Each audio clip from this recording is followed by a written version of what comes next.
I remember the day like a shadow that won't lift.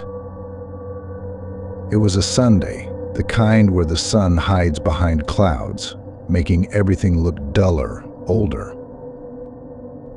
I was wandering through the local flea market, my eyes hungry for something unique, something with a story. That's when I saw it. A music box, not just any music box, but one that looked like it held secrets. It sat there on a worn-out velvet cloth, amidst other relics that had seen better days. Its wood was dark, with intricate carvings that seemed to dance in the dim light, almost alive. I couldn't help but be drawn to it, like it was whispering my name. The vendor, an old man with eyes as deep and mysterious as the ocean at night, watched me with a knowing look. "Be careful with that one," he said, his voice rough, like gravel being ground underfoot. "It's not just any trinket. It carries a heavy past." I should have listened. I know that now. But back then, curiosity clawed at me, stronger than any warning. "What kind of past?" I asked, my fingers already tracing the carvings, feeling the chill of the wood seep into my bones. He shrugged, a shadow of a smile playing on his lips, as if amused by a secret only he knew. "Some things are better left undiscovered," he replied, turning away to attend to another curious soul. But I couldn't turn away. The music box was like a siren's call, and I was too caught in its spell to resist. Little did I know, that very moment, that very decision, would unravel my reality in ways I never could have imagined. My fascination with the music box grew with every passing second. Its craftsmanship was unlike anything I'd ever seen, each detail whispering tales of forgotten times. Despite the vendor's cryptic warnings, a voice inside me urged me to own it, to uncover its mysteries. The allure was irresistible. With a mixture of excitement and an unshakable sense of defiance, I reached for my wallet. "How much for the music box?" I asked, my voice steadier than I felt. The old man hesitated, his gaze piercing through me as if weighing my soul. After a moment that felt like an eternity, he named his price. It was more than I would normally spend on a whim, but this wasn't just any whim. This felt like destiny. I handed over the cash, the crisp notes feeling insignificant compared to the weight of the music box in my hands. As I wrapped my fingers around it, a cold shiver ran down my spine, an omen I chose to ignore. The vendor's parting words were a soft murmur, lost in the bustling noise of the market as I walked away. "Remember, some melodies are better left unplayed." I tucked the music box under my arm, a prize in my possession. Little did I know, it was not a prize but a Pandora's box, and I had just invited the shadows into my life. The initial intrigue, the pull I felt towards it, was merely the first note in a symphony of madness that was about to unfold. The moment I got home, the gray skies outside seemed to press closer, as if eager to hear the music box's secrets. My hands trembled with anticipation as I set it on my old oak table, the one that's seen more years than I have. The room was quiet, too quiet, like the air itself was holding its breath. I wound the key, a simple turn that felt like unlocking a door to another world. The first notes trickled out, slow and delicate, like raindrops on a windowpane. The melody was hauntingly beautiful, weaving through the air with an elegance that belied its eerie undertone. As the music filled the room, a sense of déjà vu crept over me. I knew this tune, but from where? It tugged at the edges of my memory, a song from a dream, or perhaps a nightmare. Each note seemed to echo in the corners of my mind, stirring shadows that weren't there before. The melody wove its way into my soul, both comforting and unsettling. It was as if the music box wasn't just playing a tune but whispering secrets meant only for me. The room grew colder, the shadows deeper, and for a fleeting moment I wondered if I had made a mistake. But then the melody came to a gentle stop, and the silence that followed was deafening. The sense of familiarity lingered, a ghostly touch against my skin. I shook off the feeling, telling myself it was just a music box, nothing more. Yet as I turned away, I couldn't shake the feeling that something had shifted. A door opened that I might not be able to close. The melody had woven itself into the fabric of my evening, an unsettling lullaby for what was to come. That night, as I lay in bed, the shadows of the day lingered at the edges of my consciousness. The melody from the music box seemed to drift through the walls, a haunting lullaby that danced on the cusp of my thoughts. I closed my eyes, willing sleep to take me away from the unease that had settled in my chest. But sleep, when it came, was no escape. It plunged me into a world of vivid, disturbing nightmares that felt all too real. Dark figures lurked in the peripheries, moving closer with every beat of the haunting melody that now seemed to echo through the dream's corridors. Shadows twisted into grotesque shapes and familiar places morphed into sinister versions of themselves, all to the soundtrack of that same eerie tune. I woke up drenched in sweat, the remnants of the nightmares clinging to me like cobwebs.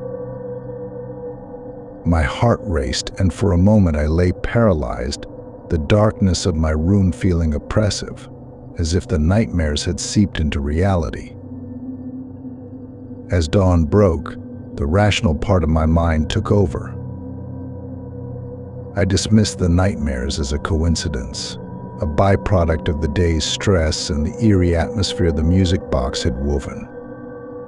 "It's just a box," I murmured to myself, trying to shake off the last vestiges of fear. But even as I said it, a part of me couldn't help but wonder if the music box had somehow unlocked these nightmares, a key turning in an unseen lock within my mind. I pushed the thought away, determined not to let a simple melody disturb my peace.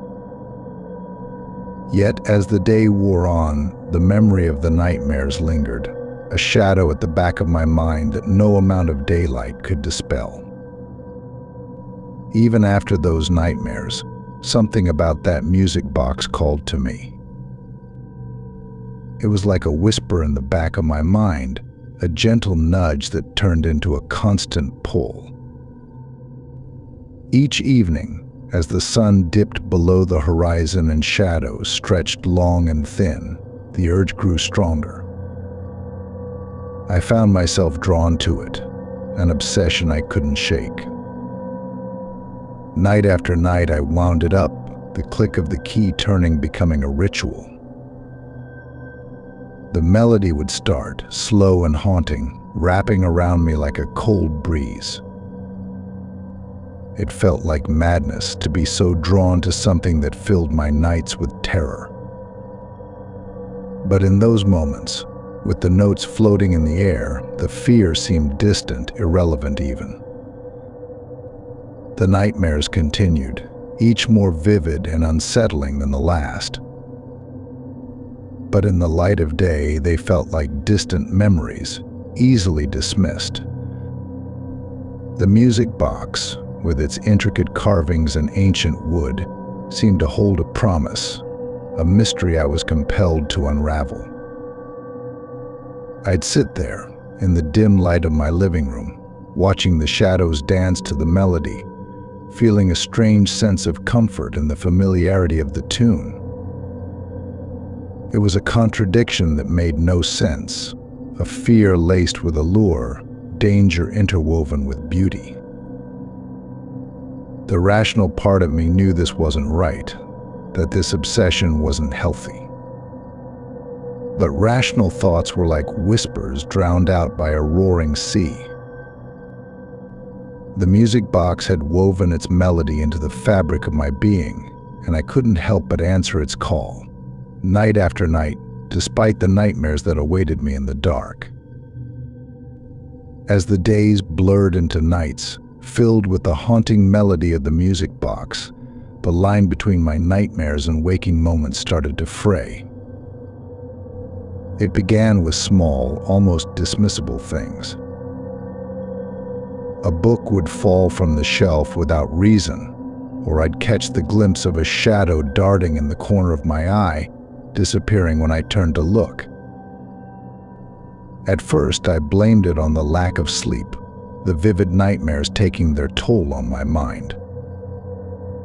But then, the occurrences grew harder to ignore.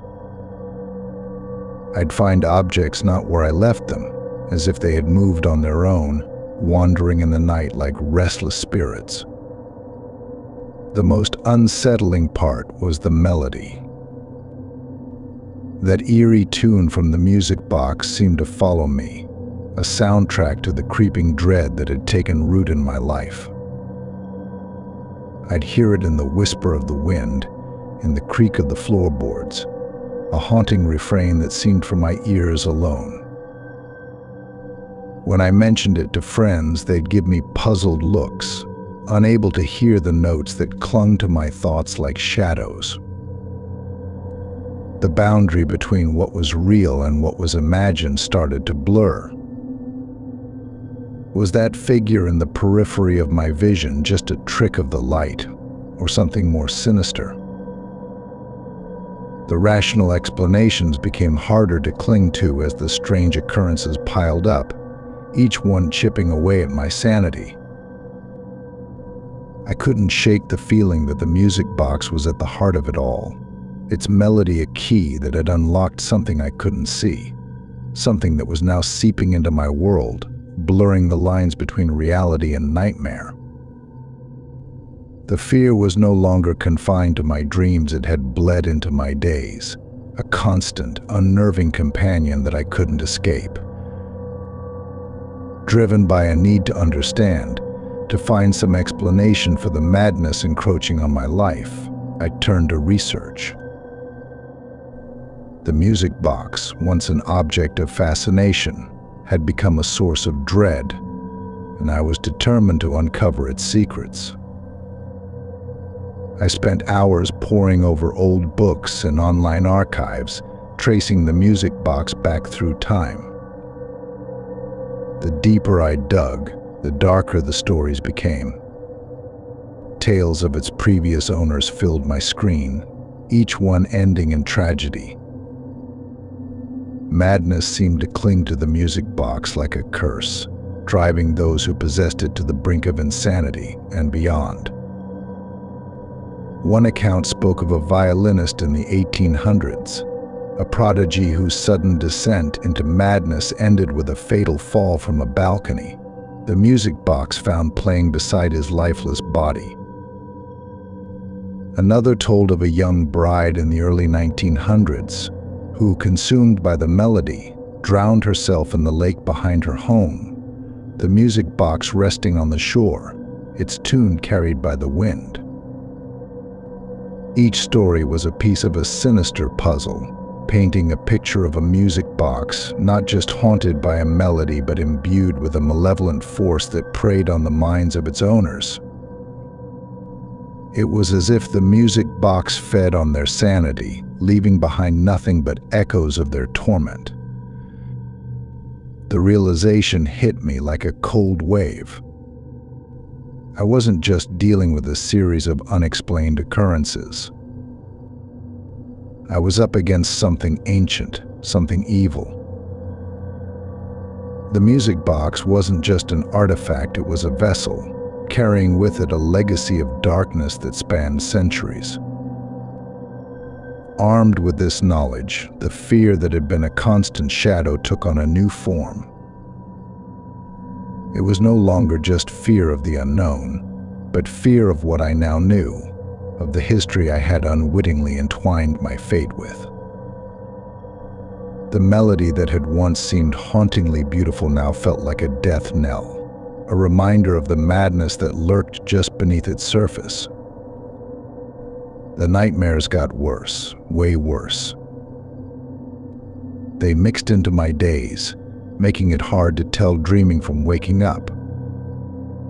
Scary faces and twisted shadows popped up even when my eyes were wide open. I'd blink, and they'd be gone, making me wonder if they were ever there. Sleep was no rest, just a dive into deeper darkness. Each night, the dreams pulled me under, into places full of fear and screams. Waking up didn't help. The scary bits stuck around, creeping into corners and behind my eyes. I'd see things, awful things, out of nowhere.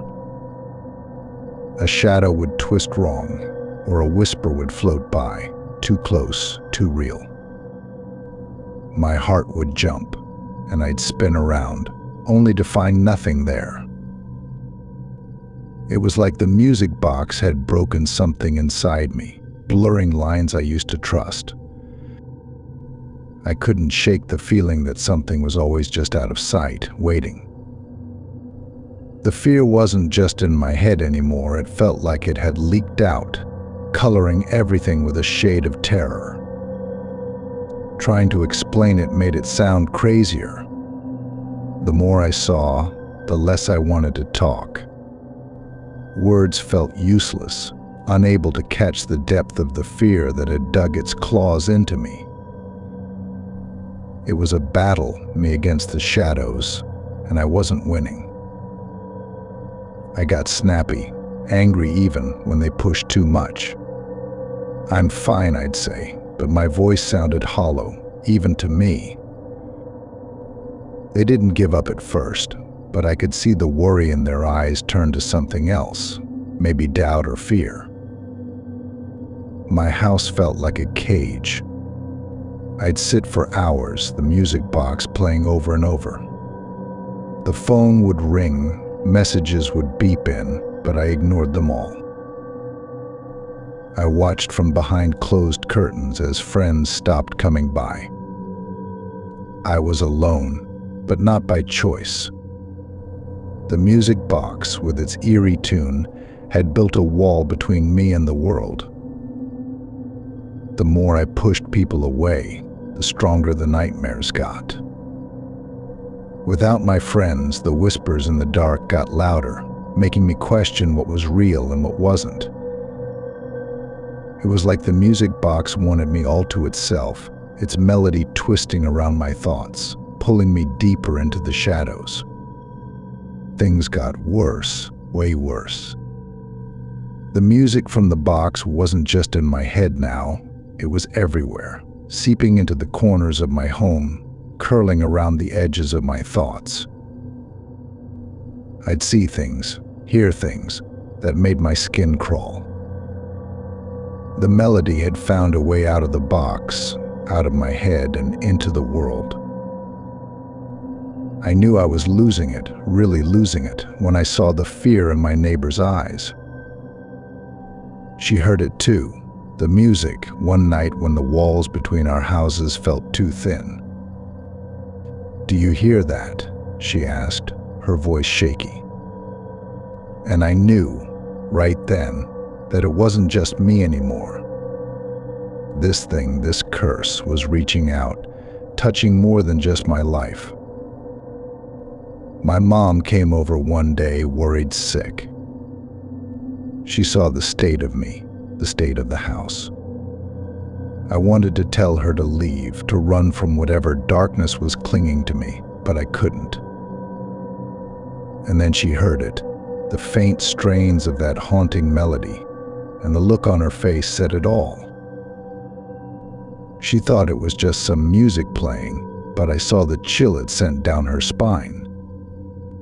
That was my breaking point. Seeing the people I cared about touched by this madness, it was a wake-up call. I couldn't let this go on, couldn't let this thing spread its shadows any further.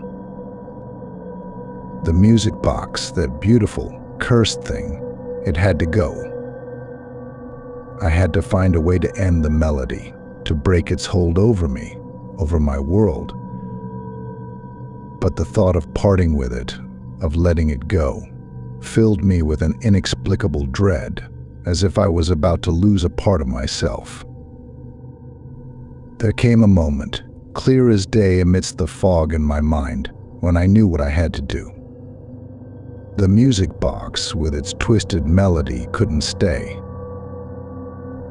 It was the root of all this madness, and it had to go, had to be stopped. I couldn't bear the thought of that music, that curse, hurting anyone else.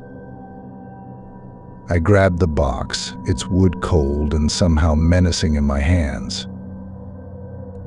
The idea of destroying something so beautiful, so haunting, made my heart ache. But the fear, the terror it brought, was too much. I had to end it. With a heavy heart, I took the music box outside. The air felt thick, charged with an unseen tension, as if the world itself was holding its breath.